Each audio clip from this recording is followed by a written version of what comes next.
Bulletin లో breaking news చూస్తున్నాం. CM Chandrababu అధ్యక్షతన నేడు రేపు సచివాలయంలో జిల్లా కలెక్టర్ల సదస్సు జరగనుంది. 6 నెలల ఎన్డీఏ ప్రభుత్వ పాలనలో చేపట్టిన అభివృద్ధి సంక్షేమ కార్యక్రమాలు, స్వర్ణాంధ్రప్రదేశ్ విజన్ 2047 డాక్యుమెంట్, కొత్తగా తీసుకొచ్చిన పాలసీల అమలుపై కలెక్టర్లకు ముఖ్యమంత్రి దిశానిర్దేశం చేయనున్నారు. ఇక రాబోయే 4.5 ఏళ్లలో ఎలాంటి టార్గెట్తో పనిచేయాలనే అంశంపై ఈ మీటింగ్లో చర్చించనున్నారు. ఇవాళ ఉదయం 10:30 సదస్సు ప్రారంభమవుతుంది.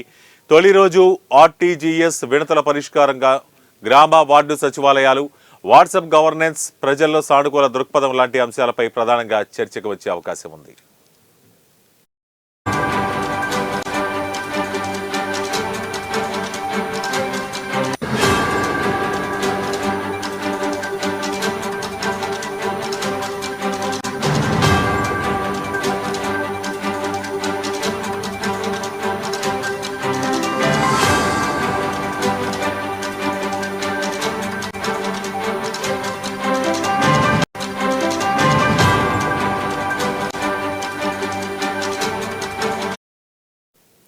ఇక వ్యవసాయం, పశుసంవర్ధక, ఉద్యానవనం, పౌర సరఫరాలు, అటవీ, జలవనరులు, పంచాయతీరాజ్ లాంటి శాఖలపై సీఎం చంద్రబాబు సమీక్ష సమావేశం నిర్వహిస్తారు.